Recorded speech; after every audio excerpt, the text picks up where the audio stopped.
Charlotte Brume. Charlotte Brume? En fait, elle sait pas qui elle est. Ou du moins, elle le sait plus.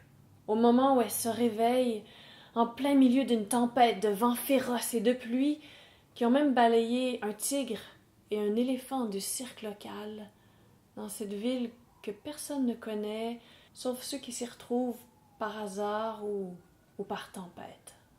Charlotte Brume, c'est ma 4e œuvre scénique, qui est encore en création, en ébullition dans ma tête. La première a été La Traversée de l'Atlantique. La Traversée de l'Atlantique, c'est ma première œuvre que j'ai faite en terminant mon université. Ensuite, j'ai fait The Green. The Green, qui est un show complètement fou avec 9 comédiens, danseurs, interprètes, une année presque entière de création, de recherche, parce que le spectacle était à la fois du théâtre, mais beaucoup de mouvements, de la danse, des acrobaties. Après The Green, j'ai eu envie de marionnettes. Moi, en fait, j'ai eu envie de pousser la fiction encore plus loin, pousser l'imaginaire. J'avais ce personnage-là en tête qui était une Madame Pipocone, une thaumaturge qui vend des miracles, qui fait toutes sortes de miracles. Je me suis lancée dans l'univers de la marionnette avec Madame Pipoca et son Circus Miraculous. Charlotte Brume, c'est un solo, mais avec moi en scène, il y a des tonnes de personnages. Il y a un tigre, un dompteur, des policiers, une dièse de bonne aventure et plein de superstitions, de secrets, de mystères. J'avais envie depuis longtemps d'une fable brumeuse. Une fable brumeuse égarée dans une ville inventée de toutes pièces. Une ville au climat magnifiquement étrange, qui passe d'un extrême à l'autre. Une ville qui a vraiment un climat quadrupolaire. Pour Charlotte Brume, je voulais un vrai musical contemporain, fou. Une trame sonore du début à la fin. Il y a de tout, il y a du jazz, du space. Il y a même un hymne national.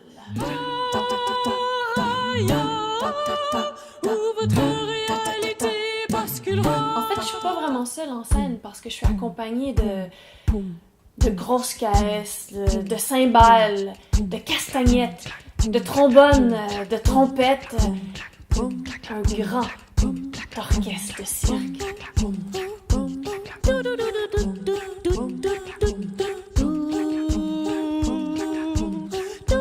Un orchestre de musique à bouche.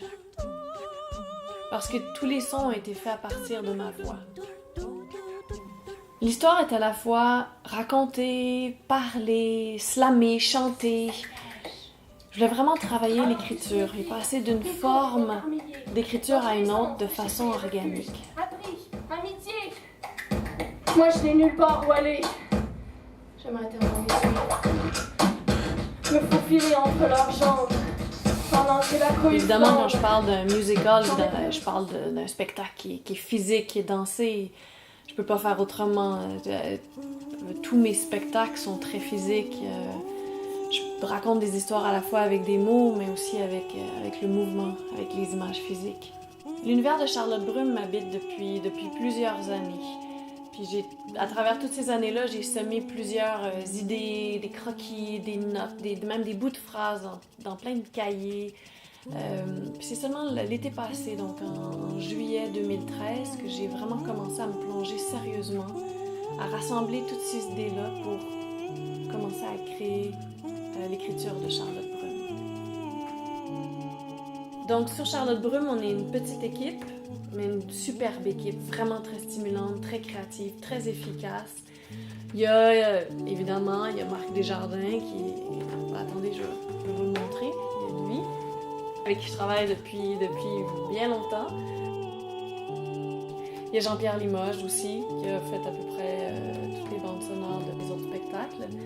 Marianne Thériault, qui co-signe la scénographie et les costumes. Tioma Nakarato, avec qui je travaille tout le langage physique, les chorégraphies. Et Tioma, je travaille avec elle depuis avant The Green. Donc, ce sont 4 partenaires de création qui me suivent depuis plusieurs années.